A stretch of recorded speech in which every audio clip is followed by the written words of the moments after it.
The fountain has become a point of entry for the three buildings, as well as an entrance point for guests.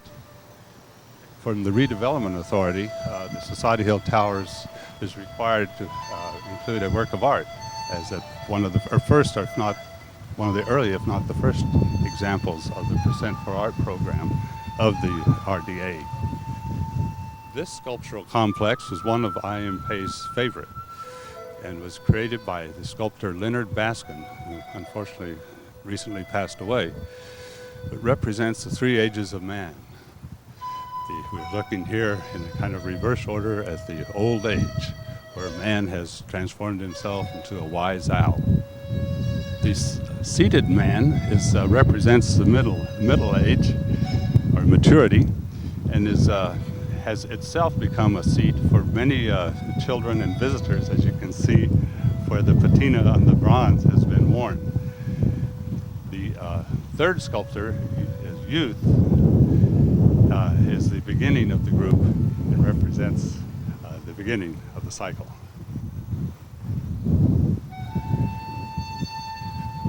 The sculptural court is further framed by the landscaping which flanks the west towers.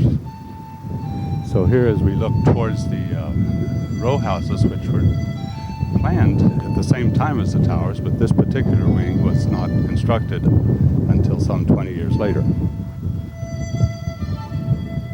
This particular wing of the four blocks of townhouses which share the same block at 2nd and Locust Street as the towers were designed as three-story houses with major living spaces on the second floor above the sidewalk. The rumors in the architectural world are that the project architect for the townhouses is Harry Cobb, who just is known now to all of us as the designer of the National Constitution Center, whereas I.M. Pei himself was the project architect for the three towers. The spaces created by the combination of low-rise and high-rise living allows the urban spaces of the towers to be more integrated into the changing neighborhood behind. For instance, on this view looking north, the high-rise U.S. Customs House is a Beaux-Arts, late 1930s Beaux-Arts high-rise building, which is a major institutional statement. The adjacent row houses have been designed in context with the existing buildings, so as to mitigate the impact of the high-rise buildings upon this colonial Philadelphia.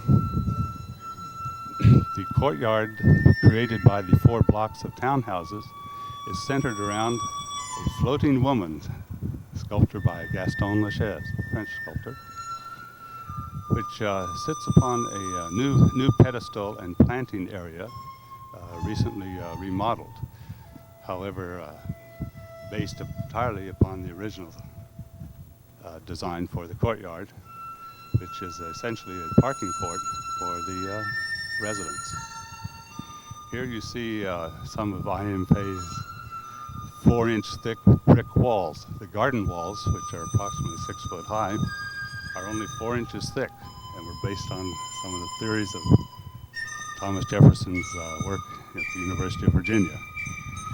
But as you can see from some of the repairs in the background, this is one of the pieces which really requires good maintenance. The trees and the landscaping now, you can see where many people have planted what was a small, modest garden. Some have become quite large in the last 20 years. Beginning at the south end with the modern 1980s house, it's followed by 4 federal houses of the early 18th century, and then when we come upon the recessed brick house, which makes a breaking point for what